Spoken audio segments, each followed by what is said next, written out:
கல்லூரி மாணவர்கள் சார்பாக கடந்த ஒரு மாதங்களாக டெல்லியில் போராடி கொண்டிருக்கும் மாணவர்கள் மீது கட்டவிழ்த்துப்பட்ட அத்துமுறையை கண்டித்தும் நீட் தேர்வுக்கு எதிராக போராடியும் கண்டனங்களை தெரிவித்தும் இன்று அரசு சட்டக்கல்லூரி மாணவர்கள் சார்பாக இங்கே ஆர்ப்பாட்டத்தை நாங்கள் முன்னெடுத்திருக்கிறோம்.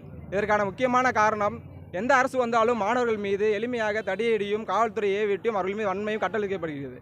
இதன் காரணமாக அவர்கள் எளிதாக இதனை கலந்துட்டு செல்கிறார்கள். ஆனால் அங்கு துயர்படும் மாணவர்கள் அதற்கான ஒரு இழப்பீடு என்பதே இல்லை. அந்த இழப்பீடு காரணமாக எங்களுக்கு இந்த வன்முறைக்கு காரணமான மத்திய அமைச்சர் பதவி விலகணும் அப்படின்றதும் எங்களுடைய முக்கியமான கோரிக்கையாக நாங்கள் வைக்கிறோம்.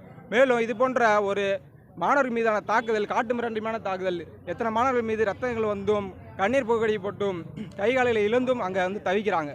அப்போது ஒரு நல்ல கல்வியை எதிர்பார்த்தது அவங்க தப்பா, அதை எதிர்த்து கேள்வி கேட்டால் இப்படி தான் கட்டமைத்துடுவாங்களா? இது ஒரு சரியான ஜனநாயக முறைமா? அப்போ ஜனநாயகம் இந்திய நாட்டில் கொஞ்சம் கொஞ்சமாக அழிவதற்கான காரணமாக இருக்குது.